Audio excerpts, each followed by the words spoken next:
come here today to tell you about the future. The future's bright. Too bright, if anything.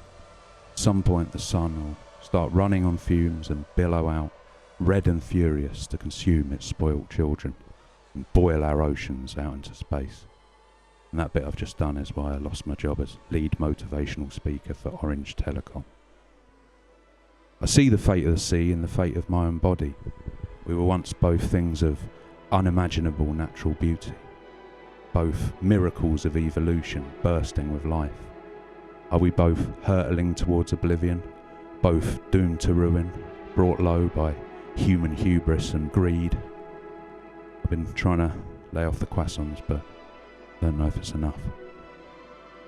A little while back I was sat on the beach, staring out over the waves, all serious and pensive, and this ruddy-faced, beer-bellied guy, like even worse than me, shambles past with a paper under his arm, and he says, "Cheer up, mate, might never happen."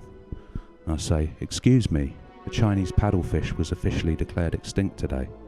He shows some respect." He just does a sort of funny face and starts to hurry off, but I get up and I start walking next to him, and he just keeps speeding up and slowing down, but he can't shake me off, and he says, "What's your problem, mate?" And I say, "Well, for a start, there's microplastics in the plankton getting into the food chain. Mercury accumulates inside all of the tuna's brains."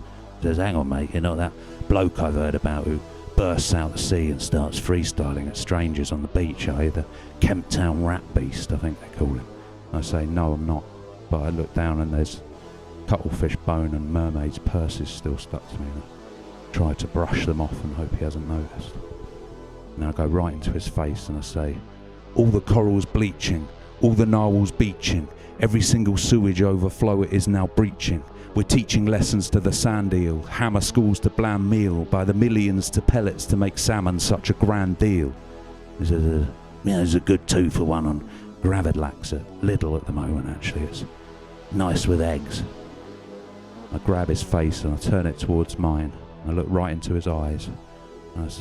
You can see now that I've got octopus eyes. They're strange and ancient and got funny horizontal pupils. I say, "F the puffins, the gannets are just divs. Whose planet is this? Let's mash up everything that lives. Scrape the sea floor clean. Deep sea mining is our pure dream. Let's pump these pointless waters full of cadmium and chlorine." He gets almost like a sort of look of recognition in his eyes, and he says, "Cheer up, mate." And he hands me his paper and he puts his shoulder around my arm and he says, "It says here in the Argus today that they've stopped the trawling around here now and all the kelp's coming back. Stinks, actually. It's bloody horrible." And I look at the article and he's right. The sea bream are breeding again.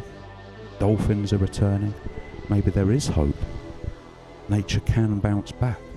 It's resilient. Unlike my body, unfortunately, which I think is beyond help.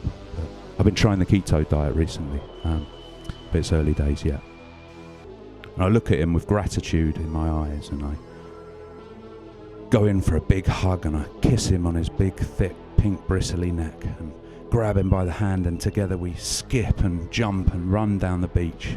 And he looks at me with joy on his face, and he says, "I think we all just need to go for a swim." I think he's right. I think we all just need to go for a swim.